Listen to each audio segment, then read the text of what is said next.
Okay, so today we are looking at rate of change or slope found in our textbook at 3.3. So part one, we're going to look at how do we find slope from a graph. So the first thing you want to do is identify 2 points that hit at a crosshairs or hit at a corner point. And you want to make sure you identify those two. In this problem, my 2 points here, and I did the best I could. Down here, I've got the point -2, -2, because I always do ordered pairs in x, comma, y. It's always x first, then y. And since x is my horizontal, and y, so x is my horizontal, which is this right here. Y is my vertical. So that's why this point I had to go to the left to, and I had to go down to. So thus the -2, -2. My other point over here is at 1, 2, because I'm going to the right. I went to the right 1, and then I went up 2. Okay, so that's how I found my little points. Now, to determine slope, I am literally going to count from this point. I'm going to read the graph left to right, and I'm going to count from the left to the next point to the right.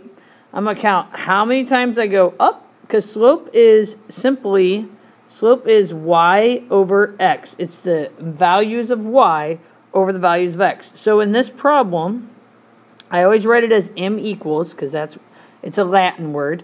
I'm going to say how many times am I going up from this point to this point? Well, I go 1, 2, 3, and 4, right? I went up 4 times. So my y value is going to be 4. How many times am I going to the right from this point? I go 1, 2, 3. So I went to the right 3 points. So my slope on this problem is simply m equals 4 over 3. And that would be the end of that. Okay, so here's just another example. Now, I can do what I did in the first problem and write out my ordered pairs of the 2 points that I see, or I can just literally count, because my slope, m equals the y's over the x's. Another way of saying it is m equals the difference or the change of y over the difference or the change in x. Okay, so again, I'm looking at what is going on. So for this problem, if I want to just jump right there, I'm going to say, okay, so here's my first point. Again, I'm reading the graph left to right. How many times do I go up from this point to that point? So I go 1, 2, 3. So my top value is going to be 3. My y difference is 3. Then, for how many times am I going to the right from this point to that point is simply 1, 2. So it is going to be 3 over 2. So for this problem, my slope is simply 3 over 2. All right, so I'm still looking for slope. So I know my slope is my y's, the difference in my y's over my x's.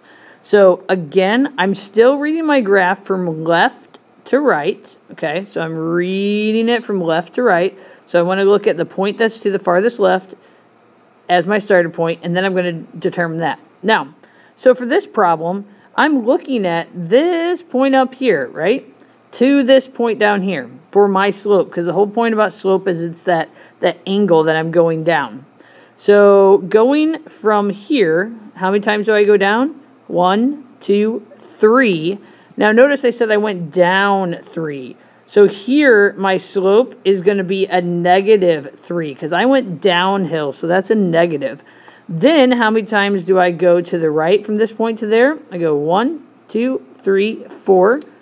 So my x value is going to be 4. Now notice I went to the positive direction in my 4, so I'm going to keep that positive. So my slope is a -3/4. That's when you get a negative. Notice the line is going downhill.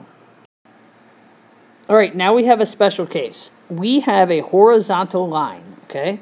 So this represents a horizontal line.